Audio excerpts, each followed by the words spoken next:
Dear student, आज के lecture में हम दिसंबर 2016 के बचे हुए क्वेश्चन करेंगे लीनियर अलजेब्रा के। क्वेश्चन है a let M n denote the vector space of all n cross and real matrix among the following subset of M n decide which of the following linear space subspace. कौन सा linear subspace होगा ये check करना है हमें। तो V1 दे रखा है, ए मैट्रिक्स दे रखी है जो नॉन सिंगुलर है, V2 हमारे पास डिटरमिनेंट 0 है, वो दे रखे हैं, वो मैट्रिक्स होंगी जिसमें डिटरमिनेंट 0 है। V3 हमारे पास वो मैट्रिक्स हैं ए जिसका ट्रेस 0 है, और V4 है B A belongs to M N where B is some fix matrix in M N. तो हमारे पास हम क्या लिख के चल रहे हैं, सपोज करो पहले ऑप्शन हमने सेकंड लिया, फर्स्ट लिया सॉरी, हाँ नॉन सिंगुलर, वही बात हो गई, नॉन सिंगुलर लेके चल रहे हैं। तो हमने कोई मैट्रिक्स ली, देखो हमने कोई मैट्रिक्स ली, ये सिंगुलर मैट्रिक्स थी, ये नो सिंगुलर मैट्रिक्स थी। सिंगुलर मैट्रिक्स का अगर हम सम करें तो नॉन सिंगुलर मैट्रिक्स आ गई। तो ये कह रहा है कि दो सिंगुलर मैट्रिक्स भी नॉन सिंगुलर डिटरमिनेंट दे रही है, तो फर्स्ट ऑप्शन करेक्ट हो गया, सॉरी इनकरेक्ट हो गया, क्योंकि इसने तो कहा है कि नॉन सिंगुलर ही आएगी। तो ए हम 0 1 0 0 0 1 और 1 0 0 0, तो हमारे पास ये दो नॉन सिंगुलर मैट्रिक्स का सम किया तो हमने सिंगुलर मैट्रिक्स आ गया, तो यानी कि फर्स्ट ऑप्शन इनकरेक्ट हो गया। आगे सेकंड ऑप्शन देखो, सेकंड ऑप्शन देखो हमारे पास ए मैट्रिक्स लिए डिटरमिनेंट ऑफ ए 0 आएगा, तो हमने ये क्या किया कि ये ऑप्शन भी इनकरेक्ट हो गया, क्योंकि हमारे पास ऑप्शन ये भी सेकंड भी इनकरेक्ट हो गया, क्योंकि हमारे पास दो सिंगुलर मैट्रिक्स है जिनका डिटरमिनेंट 0 है और बट उनका डिटरमिनेंट नॉन 0 आ रहा है, तो यानी कि ये सेकंड और फर्स्ट दोनों ऑप्शन इनकरेक्ट हो गए। अब थर्ड ऑप्शन पे आते हैं और फोर्थ ऑप्शन पे आते हैं। थर्ड ऑप्शन देखो, ट्रेस की कंडीशन लगा रहे हैं, ट्रेस ऑफ अल्फा ए, ये हमारे चेक करने के लिए कंडीशन होती है alpha A plus beta B, तो alpha trace of A plus beta trace of B, trace of A हमारे पास 0 बीटा, ट्रेस ऑफ बी 0 आ गया, तो हमारे पास 0 आ गया, ट्रेस 0 आ गया, तो ये बात सही हो गई क्योंकि सब स्पेस बन गया। और अब फोर्थ ऑप्शन देखो, फोर्थ ऑप्शन क्या कह रहा है कि हमने बी ए कोई मैट्रिक्स ले ली, बी ए मैट्रिक्स ली, तो वी मतलब बी ए जो है नॉन 0 हो गया, तो यानी कि ए फाई के इक्वल नहीं हुआ, तो सी और ए हम दो मैट्रिक्स लेके चल रहे हैं V4 से, तो ए हमारे पास बी ऑफ ए के इक्वल हो गया, सी हमारे पास बी ए 1 के इक्वल हो गया, बी ए 2 के इक्वल हो गया, तो हमारे पास ये मैट्रिक्स आ गई, तो यानी कि ए प्लस सी हमारे पास बी A1 प्लस A2 आ गया जो बी एन के अंदर बिलोंग करता है, यानी कि फोर्थ ऑप्शन सही हो गया, थर्ड ऑप्शन सही हो गया, फर्स्ट और सेकंड इनकरेक्ट हो गया। अब आते हैं 12th क्वेश्चन के ऊपर। पी और क्यू इन्वर्टिबल मैट्रिक्स है such that P Q is equal to minus Q P, then we can conclude that. कौन सी बात इसमें से सही होगी, तो हम क्या करेंगे, P not equal to 0, P का determinant not equal to 0, Q का determinant not equal to 0, P Q is equal to minus Q P. तो अगर हम इसका लेके चलेंगे, मोड लेके चलें, हमें ट्रेस की बात करनी है, सॉरी ट्रेस की बात कर लेते हैं, तो क्यू जो है वो P inverse minus Q P, तो यानी कि क्यू जो है आइसोमॉर्फिक हो गया माइनस क्यू पी के, तो ये ट्रेस जो है क्यू का माइनस क्यू के ट्रेस के इक्वल हो गया, तो इसमें कौन सा ऑप्शन सही बनेगा, trace of Q is equal to minus trace of Q, तो 2 of trace Q equal to 0, तो क्यू का ट्रेस कितना आ गया 0, क्यू का ट्रेस 0 आ गया, क्यू किसके आइसोमॉर्फिक है माइनस क्यू के, तो हमारे पास क्यू का ट्रेस 0 आ गया, तो कौन सा ऑप्शन ठीक होगा, रुको, ट्रेस क्यू 0 आ गया, और पी क्या है, P is equal to Q minus P, Q inverse लिख सकते हैं, तो P का जो है वो माइनस पी के, तो ट्रेस ऑफ P जो है वो 0 आ गया, तो फर्स्ट और थर्ड ऑप्शन करेक्ट बनेगा यहाँ से, फर्स्ट और थर्ड। ट्रेस ऑफ Q 0 आ गया, ट्रेस ऑफ P भी 0 आ गया, यानी कि ट्रेस ऑफ P और ट्रेस ऑफ Q 0 आ गया फर्स्ट और थर्ड, ट्रेस ऑफ P जो है वो माइनस ट्रेस ऑफ Q के इक्वल आ गए, यानी थर्ड ऑप्शन। दो ही ऑप्शन फर्स्ट और थर्ड सही बन रहे हैं, बाकी ऑप्शन इनकरेक्ट हो जाएंगे। तो मेरे हिसाब से आपको ये क्वेश्चन समझ में आया होगा। अगला क्वेश्चन देखो,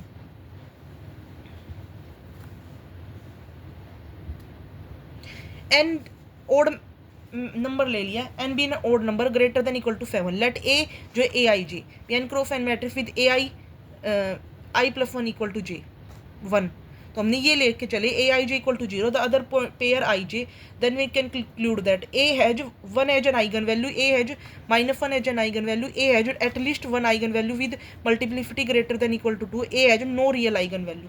तो हम ए मैट्रिक्स लेके चल रहे हैं जिसके अंदर ए एन 1 इक्वल टू 1 है, तो हमने ये सारे 1 1 1 लिख लिए। तो अब इस पे हम ऑपरेशन लगाते गए तो हमारे पास ये मैट्रिक्स के फॉर्मेट बन गया। तो हमने ये मैट्रिक्स इस फॉर्मेट में लिख दी। जब इस फॉर्मेट में लिखी तो हम ऑपरेशन लगा के इस क्वांटिटी तक आ गए, तो हमारे पास ये कैरेक्टरिस्टिक्स इक्वेशन बन गई। जब इस कैरेक्टरिस्टिक्स इक्वेशन के आइगन वैल्यू को लिखना शुरू किया, मैट्रिक्स को फॉर्मेट में लिखना शुरू किया, तो हमारे पास ये बन गई ये कैरेक्टरिस्टिक्स इक्वेशन। यहाँ पे ये जब ऑपरेशन लगा के हम पहुँचे तो हमारे पास ये कैरेक्टरिस्टिक्स इक्वेशन बन गई। तो ए ऑप्शन क्या कह रहा है, देखो A as one as an eigen value, बिल्कुल ठीक बात है, 1 ही आइगन वैल्यू होगी। फिर -1 एज एन आइगन वैल्यू, गलत बात हो गई, ये गलत बात हो गई कि -1 आइगन वैल्यू नहीं होगी, सिर्फ 1 आइगन वैल्यू होगी। A as at least 1 eigen value with multiplicity greater than equal to 2, गलत बात, एक से ज़्यादा मल्टीप्लिसिटी नहीं हो सकती। A as no real eigen value, कोई भी रियल आइगन वैल्यू नहीं होगी। इसकी बात भी इनकरेक्ट हो गई क्योंकि रियल आइगन वैल्यू है, तो फर्स्ट ऑप्शन करेक्ट हो गया। A has 1 as an eigen value, तो फर्स्ट ऑप्शन करेक्ट है ओनली।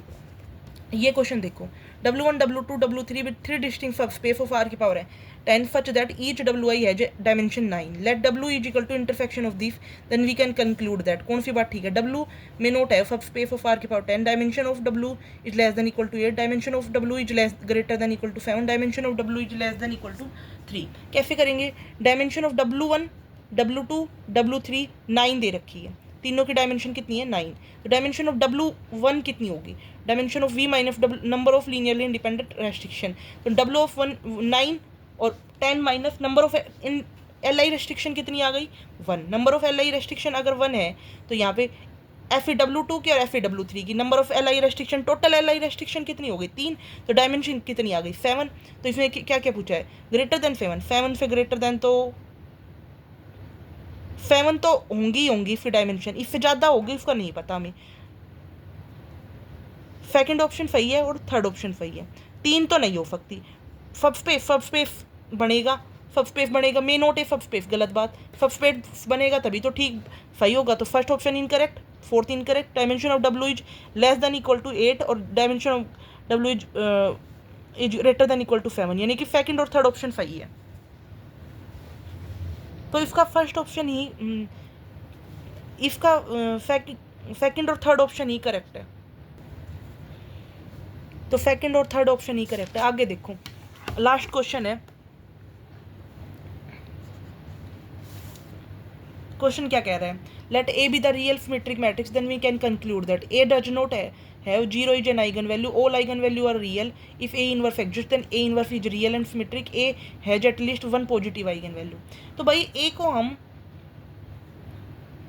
देखो कैसे करेंगे इस क्वेश्चन को, A को हम कोई मैट्रिक्स है A अगर मैट्रिक्स है तो हमने A इनवर्स से मल्टीप्लाई कर दिया, तो A इनवर्स से मल्टीप्लाई करेंगे तो वो आइडेंटिटी की इक्वल आ जाएगी, हमने ट्रांसपोज कर दिया तो A इनवर्स का transpose is equal to identity, तो हमारे पास ये आ गया A ट्रांसपोज का inverse is equal to A inverse. तो हमारे पास यहाँ से सारी eigen value real symmetric matrix है, बिल्कुल रियल सिमेट्रिक मैट्रिक्स है, तो इसकी आइगन वैल्यू रियल होगी, तो रियल आइगन वैल्यू हो गई। और तो इसका मतलब सेकंड ऑप्शन कहिए, A does not have 0 is an eigen value. क्यों भाई 0 आइगन वैल्यू हो सकती है, ऐसा कुछ नहीं है 0 आइगन वैल्यू नहीं होगी, तो 0 आइगन वैल्यू नहीं होगी, ये तो गलत ऑप्शन हो गया, फर्स्ट ऑप्शन गलत होगा, आइगन वैल्यू सारी रियल होंगी, ये बात ठीक है। A inverse exist, A inverse is real and symmetric, तो ये बात ठीक है, रियल भी होगा और सिमेट्रिक भी होगा।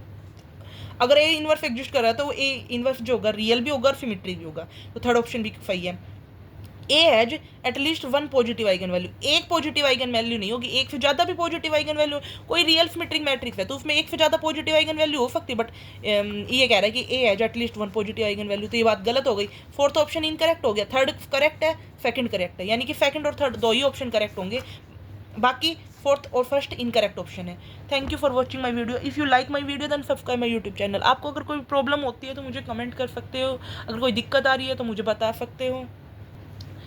मैं अगले लेक्चर में जून 2017 के लीनियर अलजेब्रा के क्वेश्चन कराऊंगी। आपको अगर कोई भी परेशानी हो, कोई सी क्वेश्चन में दिक्कत आ रही हो, समझ नहीं आ रहा हो तो मुझे कमेंट करके बता सकते हो, मैंने बहुत अच्छे से एक्सप्लेन करके बताया है। अगर फिर भी कोई डाउट आती है, डाउट रह जाती है, फिर भी कोई डाउट आती है तो आप मुझे कमेंट करके बता सकते हो। इसमें दो ऑप्शन की पॉसिबिलिटी है, सेकंड भी थर्ड भी, क्योंकि 7 आई है डायमेंशन जो है इंटरसेक्शन की 7 आई है, 7 भी हो सकती है, 7 से ज़्यादा भी हो सकती है, तो डायमेंशन 7 तो इसका मतलब 7 के इक्वल या फिर 8 से कम, 8 से कम और 7 के इक्वल। तो यानी कि सेकंड और थर्ड ऑप्शन बाय पार्ट फी के अनुसार देख रहे हैं, तो हमारे पास ये मतलब इसका ऑप्शन जो है सेकंड और थर्ड बन रहा है, वरना अगर मल्टी करेक्ट नहीं हो कि सिंगल करेक्ट होता तो थर्ड ही ऑप्शन करेक्ट होता। ऐसे ही इसके अंदर एक आइगन वैल्यू आएगी, क्योंकि इसमें जब हम मैट्रिक्स फॉर्म में लगाएंगे एक तरीके से परमुटेशन टाइप में मैट्रिक्स बन गई, परमुटेशन मैट्रिक्स बन गई, तो एक ही आइगन वैल्यू होगी। ठीक है, thank you for watching my video. If you like my video then subscribe my YouTube channel. अगर आपको फिर भी कोई डाउट आती है तो मुझे कमेंट कर सकते हो। अगर मेरे